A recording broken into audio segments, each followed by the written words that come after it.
My parents took me to court for buying a house. No joke. After 10 long years of grinding, living off instant noodles, and saving every single dime, I finally bought my very first home last month. I thought my parents would be proud. Instead, I got a court summons from them. You know that feeling when you finally grab something you've sacrificed everything for? Like you've just conquered the world? That's exactly how I felt a month ago at 28 when I bought my first house after 10 years of brutal, soul-crushing sacrifice. Then, just 3 weeks later, I found court papers in my mailbox. The plaintiffs? My own parents. They were suing me for buying my house. Let that sink in. Before I dive into this absolute nightmare, drop a comment letting me know where you're watching from, and please, don't forget to hit that like and subscribe button. Trust me, you're gonna want to stick around to hear how someone's own family could try to steal their dream. Growing up in a middle-class neighborhood in Boston, my childhood seemed pretty normal on the surface. My parents, Karen and Robert Anderson, provided a comfortable life for me and my younger brother, Brian. We had a nice suburban house, annual vacations to Cape Cod, and food was never a worry. We looked like the picture-perfect American family. But beneath that polished veneer, things were different. My parents, especially my mother, controlled every single aspect of our lives, particularly our money. While other kids got allowances they could spend freely, mine came with spreadsheets. Literally. From age 10, I had to account for every penny, justifying my purchases during weekly financial reviews. Stephanie, you spent $7 at the mall last Saturday. What did you buy? Mom would ask, peering over her reading glasses at my meticulously detailed expense report. Just some hair clips, Mom. They were on sale. Did you need new hair clips? I count 17 in your drawer already. This level of scrutiny followed me everywhere. When I got my first part-time job at 16, working at the local grocery store, my parents insisted I open a joint bank account with them so they could guide my saving habits. What it really meant was they monitored every transaction and questioned anything they deemed unnecessary. My brother, Brian, 2 years younger, embraced their micromanagement.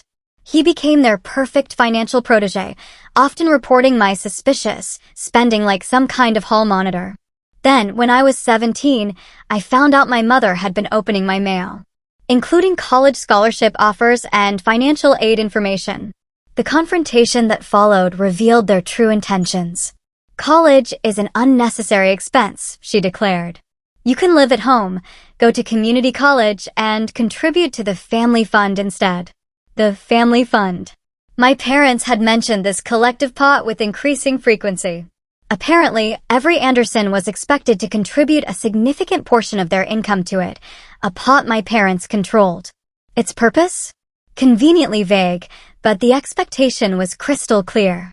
That night, I made a decision that would define the next decade of my life. I was going to break free. Whatever it took. I applied for every scholarship, worked extra shifts, and opened a secret bank account, using a friend's address for statements. When acceptance letters arrived, I chose a university 3 states away with the best financial aid package. The night I told my parents I was leaving, my father's face turned a shade of purple I'd never seen before. You're throwing away everything we've built for this family, he said, his voice dangerously quiet.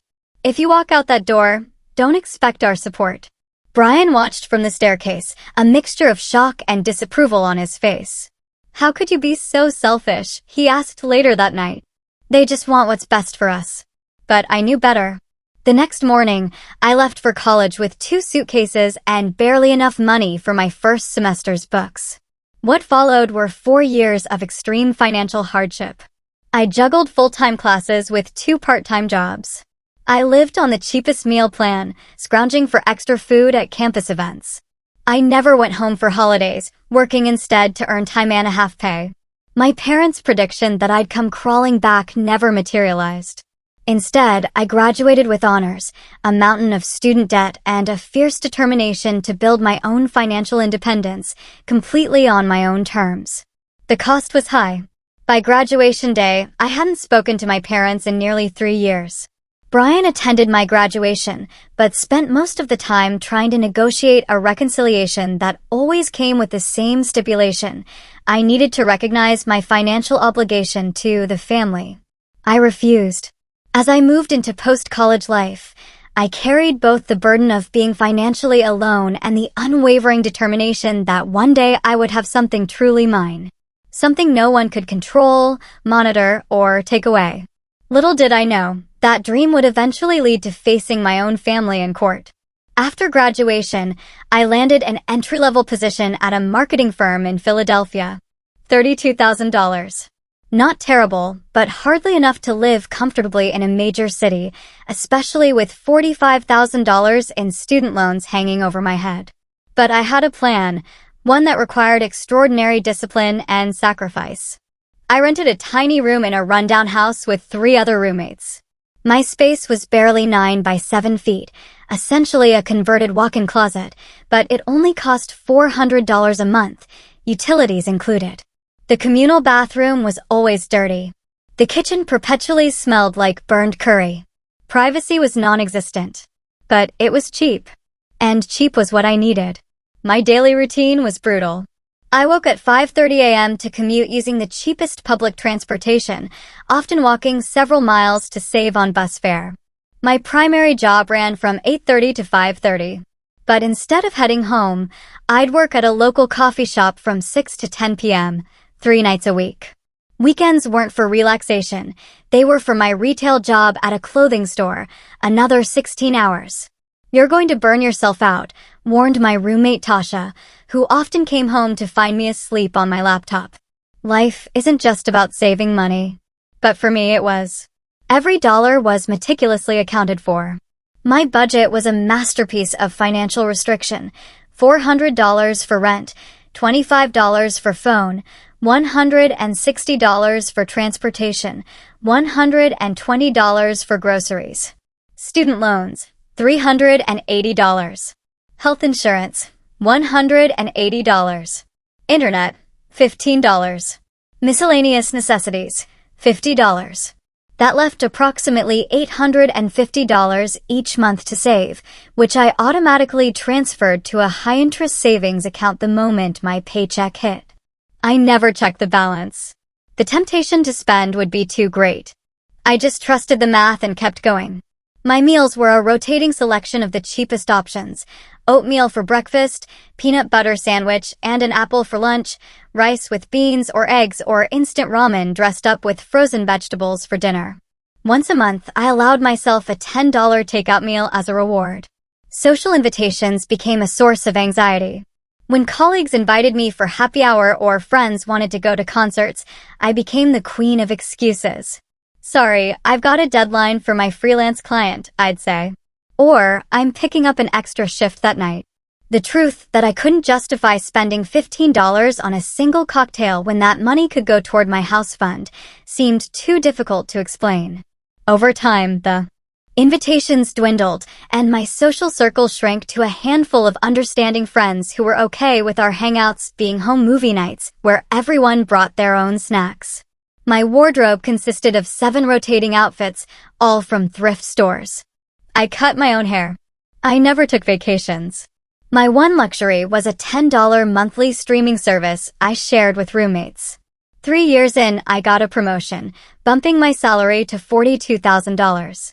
Instead of upgrading my living situation or relaxing my budget, I simply increased my savings rate. When college friends started buying new cars or taking European vacations, I remained laser-focused. The isolation was perhaps the hardest part. Dating was nearly impossible. "Are you in some kind of financial trouble?" one date asked after I suggested a free concert instead of a restaurant. "No," I replied, "I'm just saving for something important." Few understood the depth of my commitment. Relationships rarely made it past the 3rd date. By year 5, I was making $55,000, plus another $15,000 from freelance work. My savings were growing faster, but I maintained the same Spartan lifestyle. The only concession was upgrading my health insurance after a scary bout of bronchitis. Year 7 brought a job offer from a larger agency, $72,000. For the first time, I allowed myself a small celebration. I ordered takeout, not the expensive kind.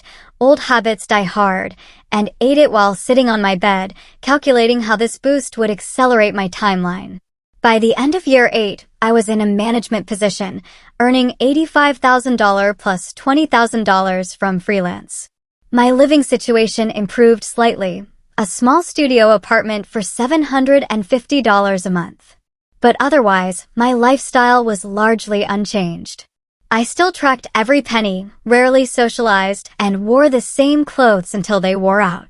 The sacrifice was taking its toll. I developed insomnia, grinding my teeth at night. My brother Brian had gotten married the previous year. I learned about it through a distant cousin's Facebook post. But the numbers in my savings account, which I finally allowed myself to check after year 9, made it all worthwhile. I had amassed just over $320,000. Combined with my excellent credit score, I was finally approaching my goal. At the 10-year mark, I reached it, $350,000 in savings. 10 years and 2 months after graduation, I was ready to begin house hunting.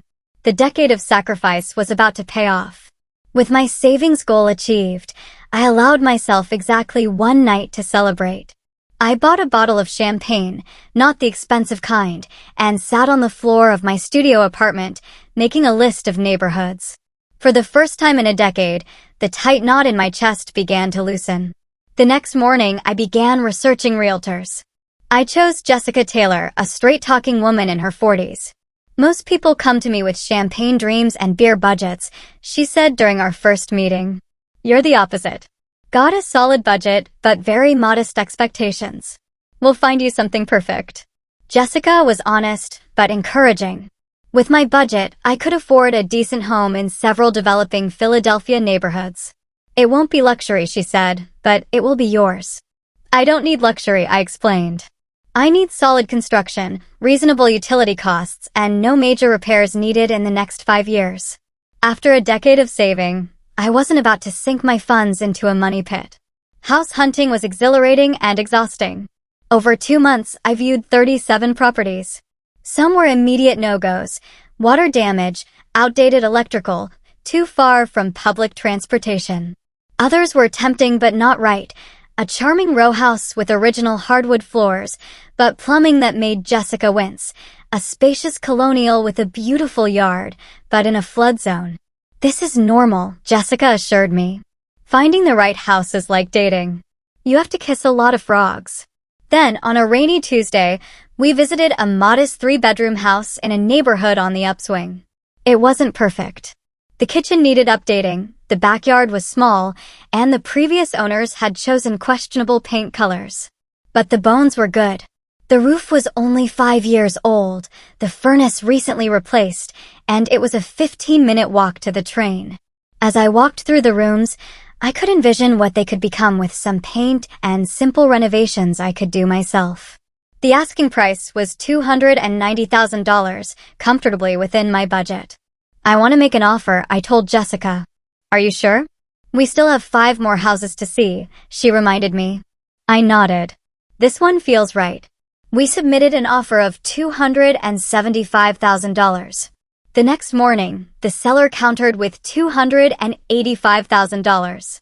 After a brief negotiation, we settled at $282,000. The inspection revealed no major issues.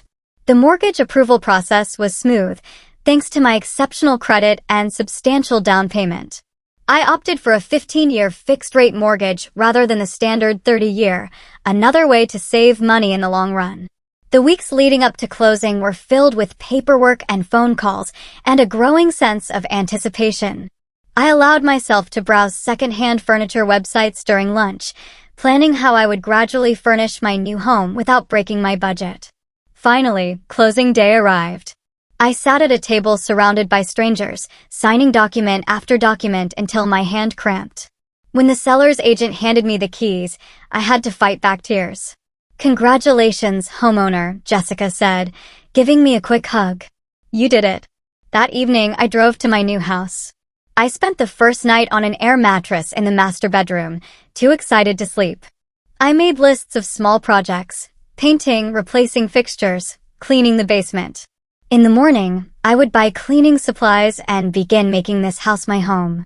Over the next few weeks, my colleagues congratulated me, though few understood the magnitude of what I'd accomplished.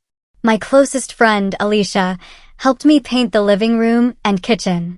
"I can't believe you did this all on your own," she said as we applied a second coat of pale blue to the kitchen walls. "No family help, no inheritance, no partner to split costs with. Just you."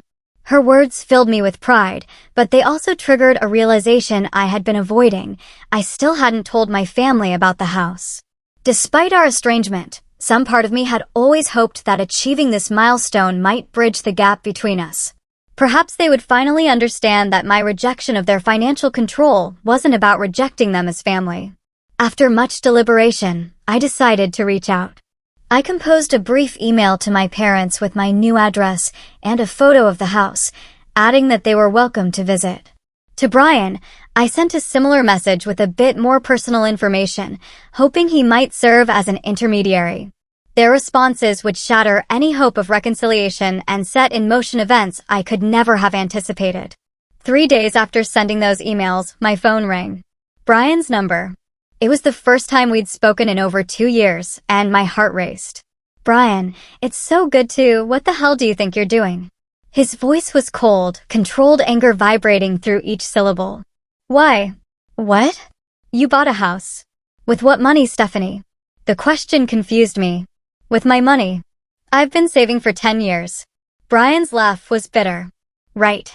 Because an entry-level marketing job pays enough to buy property these days." I tried to explain my journey, multiple jobs, extreme frugality, promotions, but he cut me off. "Mom and Dad want to see you this Sunday.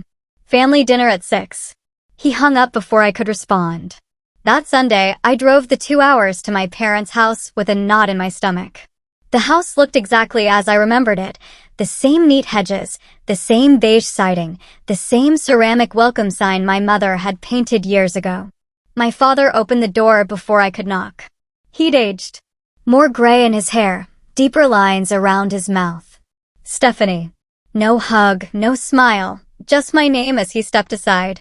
In the dining room, my mother was setting the table with the good china, the set reserved for Thanksgiving and Christmas. Brian and his wife, Emma, sat stiffly on the couch. No one seemed happy to see me. Dinner was tense. We ate my mother's pot roast in near silence, broken only by Emma's nervous attempts at small talk about the weather. When my mother brought out apple pie for dessert, my childhood favorite, I foolishly thought it might signal a thawing. As I took my first bite, my father cleared his throat. "So, Stephanie, tell us about this house." I described the property with cautious enthusiasm, mentioning the neighborhood, the small yard, my plans for renovations.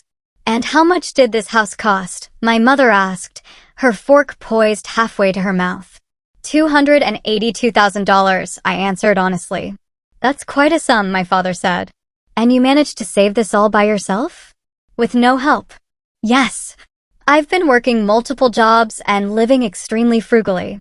It hasn't been easy." "But that's not possible," my mother interrupted, setting down her fork with a sharp clink against the china. "Not with your salary and student loans." "I've been promoted several times, and I do freelance work on the side," I explained, my appetite disappearing. "I can show you my savings records if you don't believe what we believe," my father said, his voice dangerously quiet, "is that you've taken what isn't yours." The accusation hung in the air like a noxious gas. I looked around the table. My father's clenched jaw, my mother's thinned lips, Brian's refusal to meet my eyes. "What are you talking about? I haven't taken anything from anyone." My mother's laugh was brittle. 10 years of not contributing to the family fund. 10 years of keeping what should have been shared.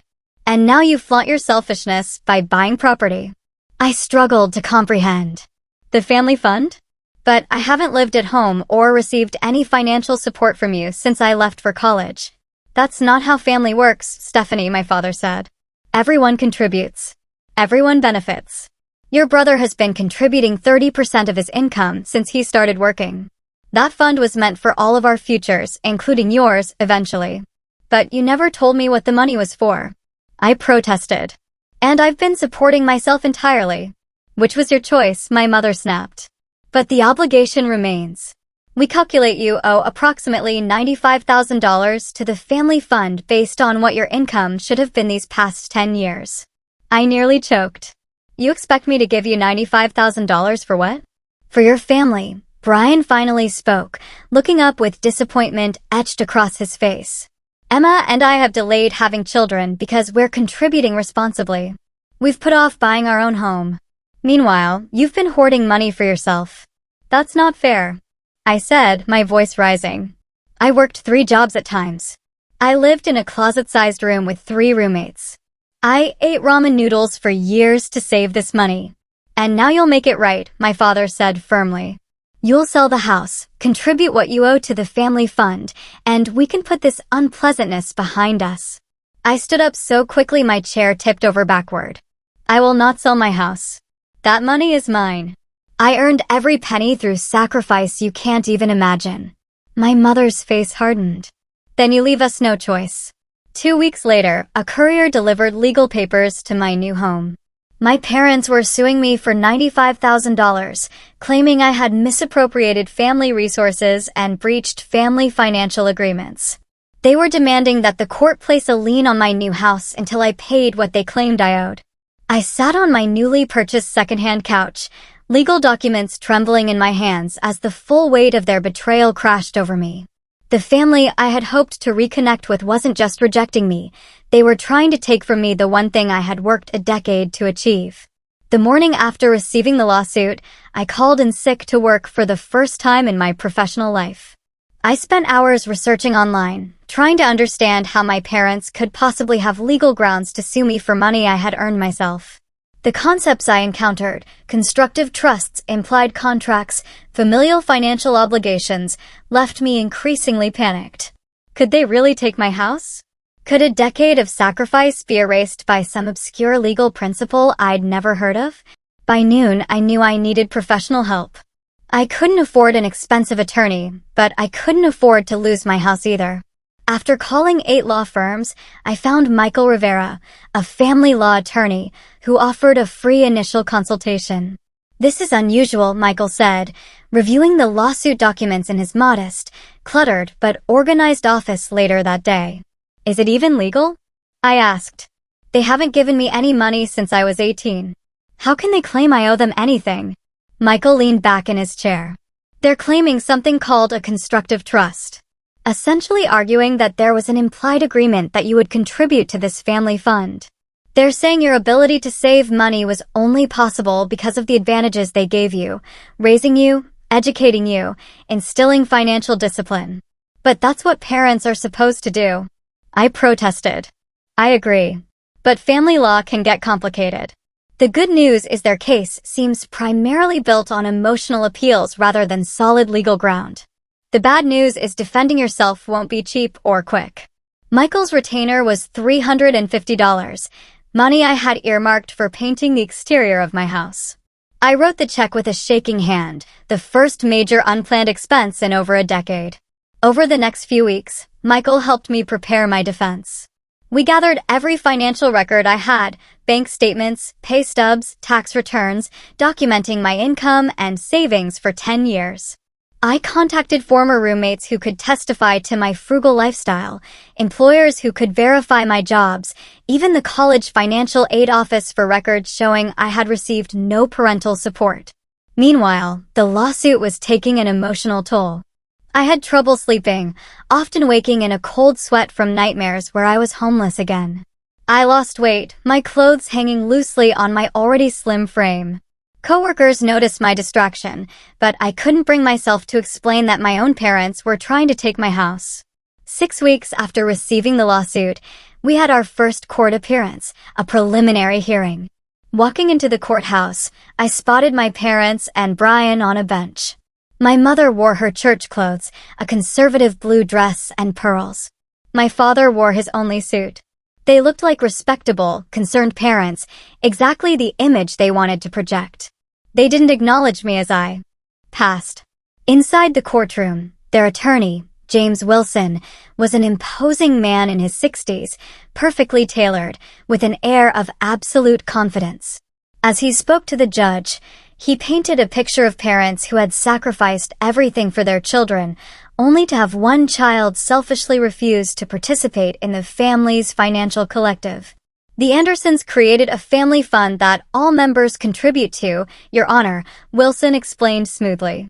This has been a family tradition explicitly discussed since their children were teenagers. Brian Anderson has faithfully contributed his share.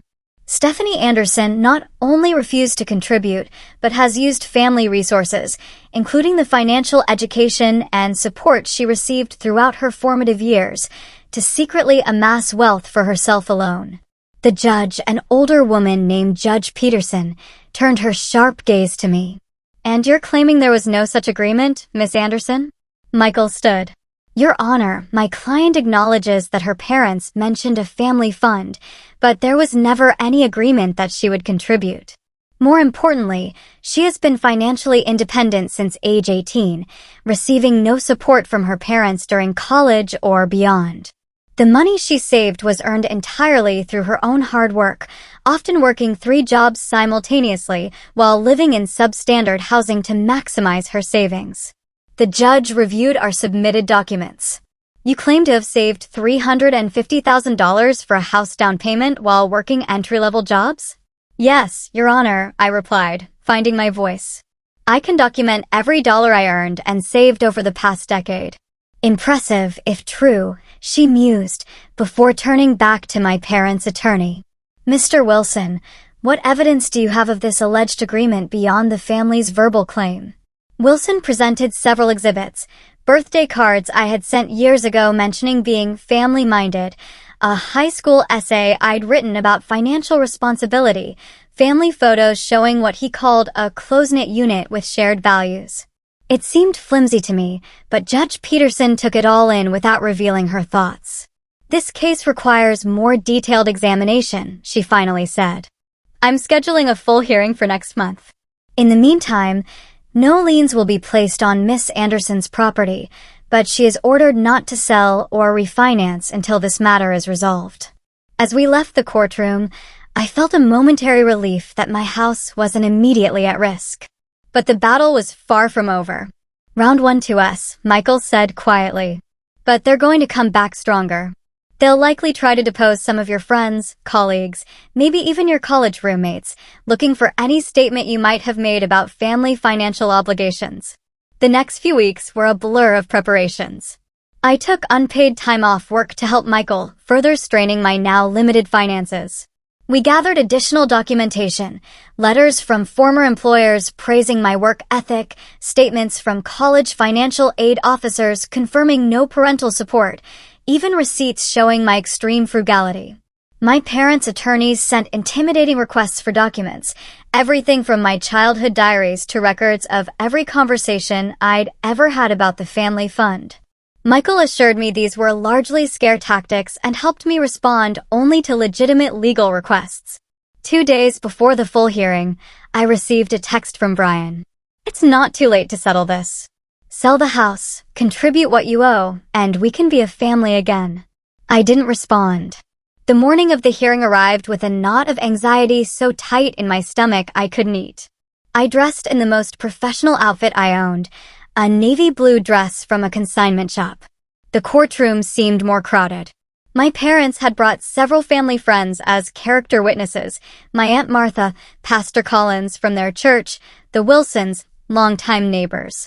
On my side sat 2 former roommates, my first boss, Allison, and Alicia, my closest friend. The contrast wasn't lost on me: family versus chosen family. The hearing began with my parents' testimony. My father spoke about the family's long-standing financial philosophy, claiming it had been clearly communicated. "We always taught our children that family comes first," he said solemnly. "Financial resources are to be shared for the collective good." Stephanie understood this principle. She simply chose to reject it when it suited her. My mother's testimony was more emotional.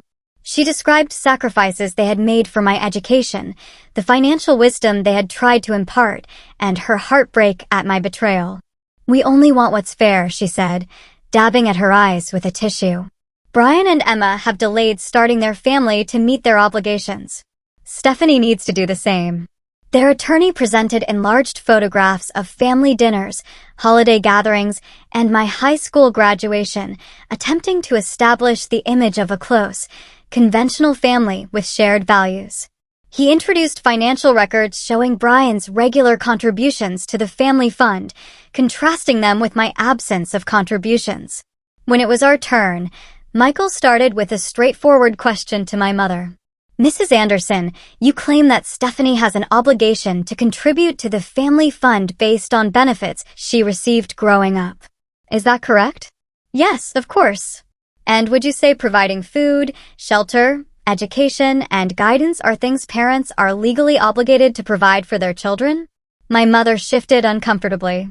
Well, yes, but so you're seeking financial compensation for fulfilling your legal obligations as parents? That's not it. You're twisting my words, my mother protested. Michael moved on to my father. Mr. Anderson, did you provide any financial support to Stephanie during her college years? She chose to attend an expensive out-of-state university against our advice, my father replied stiffly. We would have supported her if she had followed our financial plan. So that's a no? Michael clarified. And since her college graduation, have you provided her with any financial assistance whatsoever? Housing, health insurance, car payments. No, but thank you. That's all I needed to establish. My former roommate Tasha testified next, describing our cramped living conditions and my extreme frugality. Stephanie never ate out, never bought new clothes, worked all the time. We used to worry about her because she never did anything fun. It was all work and save, work and save. Allison, my first boss, spoke about my work ethic. Stephanie was always the first to volunteer for overtime. She took on projects no one else wanted for extra compensation. Many times I found her working through lunch or staying late without even claiming the hours. When it was my turn to testify, I felt strangely calm. The initial shock and hurt had crystallized into something harder, more resolute. Miss Anderson, Michael began, could you explain to the court how you saved enough money to purchase your home? I detailed my journey. Multiple jobs, tiny living spaces, years of ramen noodles, and declined social invitations. I explained my budgeting system, the automatic transfers to savings, the promotions I had earned through dedication and hard work. Did your parents provide any financial assistance during this 10-year period? Michael asked. None, I said firmly. I have been completely financially independent since I left for college at 18. And was there ever an explicit agreement that you would contribute to this family fund? No. It was mentioned as something they expected, but I never agreed to it. After I left for college, they made it clear that I was on my own financially if I didn't follow their plans. My parents' attorney's cross-examination was aggressive, attempting to trip me up by suggesting I had benefited from family financial wisdom and privileges that enabled my savings. Isn't it true, he asked with a smug smile, that the very financial discipline you used to save this money was instilled by your parents? I paused, considering my answer carefully. The financial discipline my parents taught me was about control, not independence. What I did, working multiple jobs, living in substandard conditions, sacrificing any quality of life for a decade, was not what they taught me. That I learned on my own, out of necessity. The turning point came during my mother's recall testimony. Attempting to strengthen their case, she made a critical mistake. Stephanie has always been financially irresponsible, she claimed. In college, she was constantly asking for money for emergencies. We helped her numerous times. Michael pounced. Mrs. Anderson, you previously testified under oath that you provided no financial support to your daughter during college. Now you're claiming you did. Which statement is true? My mother flushed, looking to their attorney for help. Well, there might have been a few small loans. Do you have records of these loans? Receipts? Bank transfers? Michael pressed. It was cash, my mother said weakly. Family doesn't keep receipts. No further questions, Michael said, sitting down with a satisfied nod to me. In her closing statement, Judge Peterson's expression gave nothing away. She reviewed the evidence presented, noted the contradictions in my parents' testimony, and acknowledged that the money I saved was earned through my own labor without parental support. The plaintiff's claim is dismissed. She looked directly at my parents. Mr. and Mrs. Anderson, while families may have their own internal expectations, this court cannot and will not enforce alleged agreements that have no legal basis and appear to be primarily about control rather than genuine family welfare. The gavel came down with a definitive crack that seemed to echo the breaking of whatever tenuous family bonds had remained. The immediate aftermath was a blur. Michael shook my hand firmly, his serious face breaking into a satisfied smile. "Congratulations, your house is safe." I should have felt triumphant. Instead, I felt hollow. I glanced across the courtroom to where my parents sat. My mother's face buried in her hands, my father's arm around her shoulders, his expression stony. Brian stood nearby, whispering to their attorney, occasionally shooting glances my way. A court officer approached. "Miss Anderson, your family is being escorted out separately to avoid any confrontation. You can leave through the main doors in about 10 minutes. I nodded numbly. "Will they appeal?" I asked Michael quietly. "They could try, but they don't have grounds." The judge was very clear, Michael assured me. "This is over, Stephanie. You won." Yet victory felt nothing like I'd imagined. As I waited for my parents to leave, I sat alone in the now empty courtroom. The magnitude of what had happened settled over me. I had not only fought my family in court, but had publicly exposed the dysfunction that had shaped my life. There would be no reconciliation, no happy family dinners in my new home, no healing of old wounds. When I finally left the courthouse, I stepped into the bright afternoon sunlight, feeling both lighter and heavier, free from the immediate threat, but burdened by the finality of the family rupture. I was halfway to my car when I heard footsteps rapidly approaching. "Stephanie, wait." Brian's voice. I turned, instinctively tensing. He stopped a few feet away, his face flushed. "How could you do that to them? Do you have any idea how this makes them look? The embarrassment you've caused." I studied his face. The familiar features contorted with an anger that seemed to come from a place of genuine hurt. For a moment, I felt a flicker of doubt. Had I been too harsh?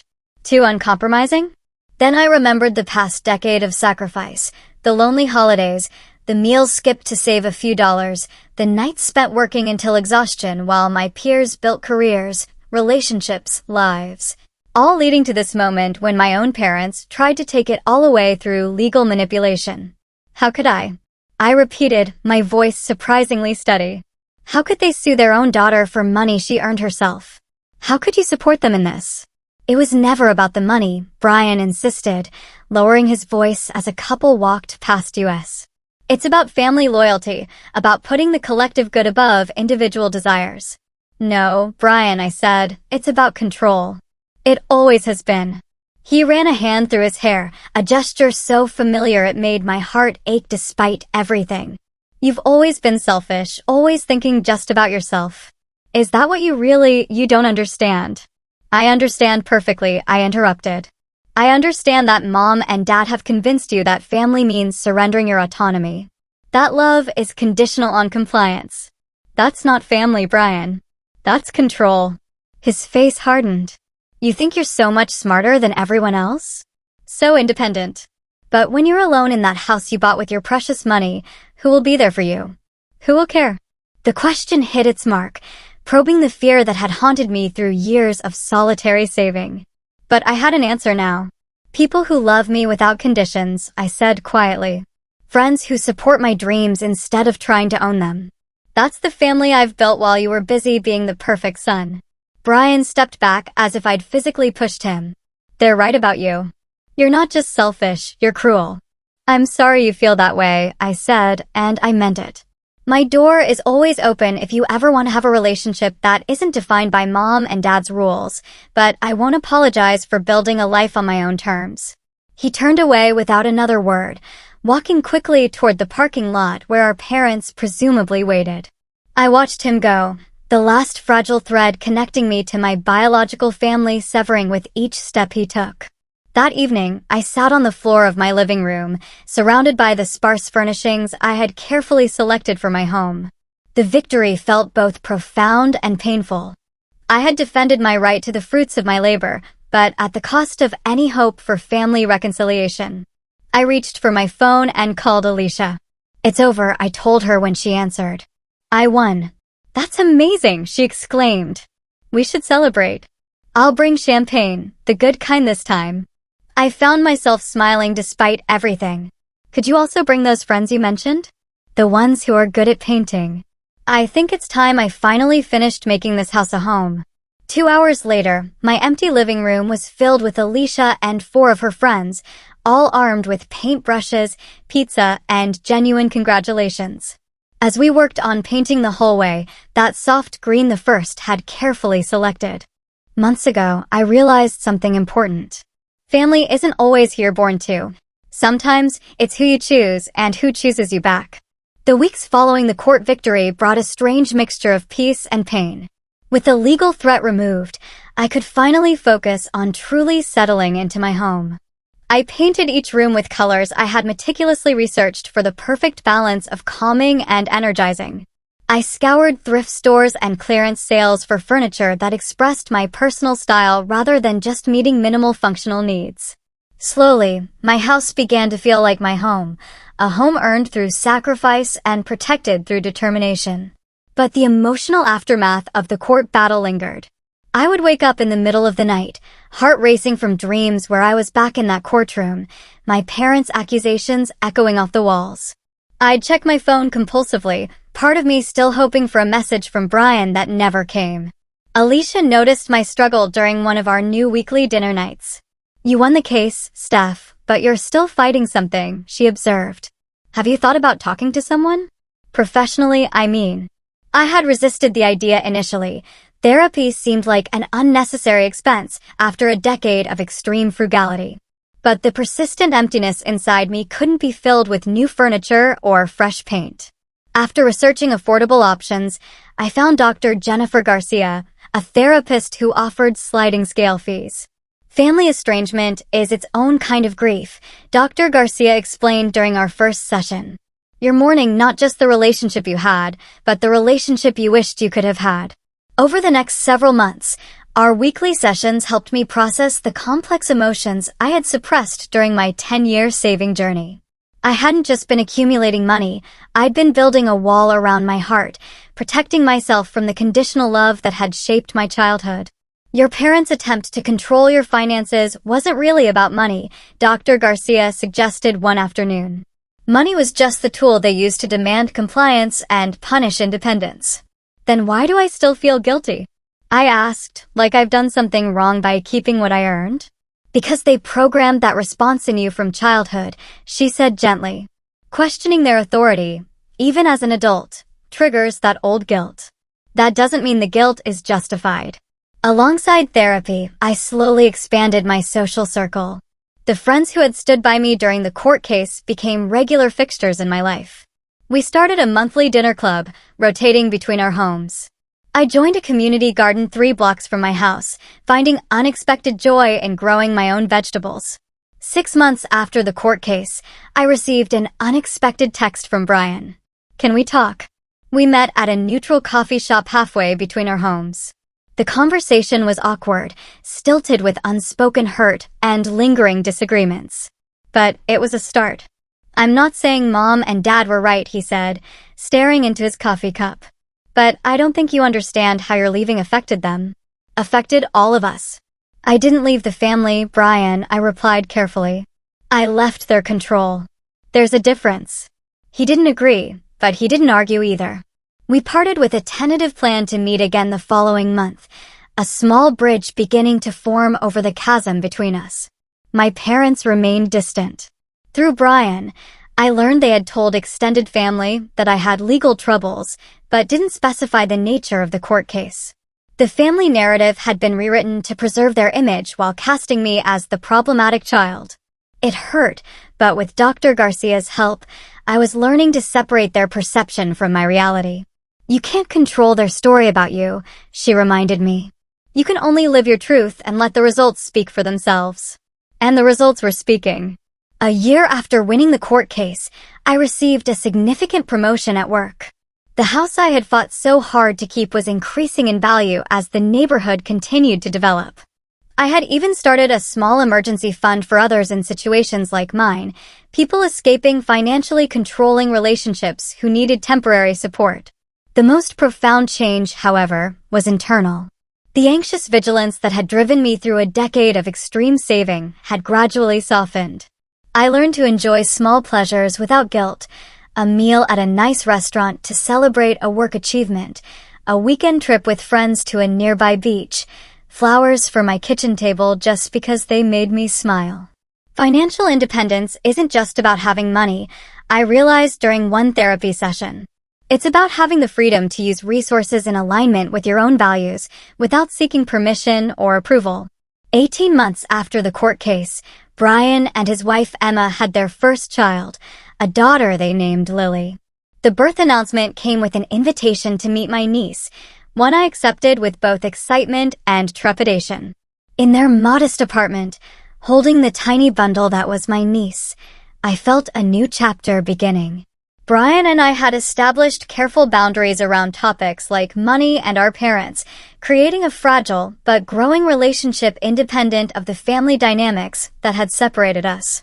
"She has your nose," I told him, smiling down at Lily's sleeping face. "Poor kid," he joked, a glimpse of the brother I remembered from before money and control had come between us. As for my parents, the distance remained. I sent them a card with my niece's birth, expressing joy for the new addition.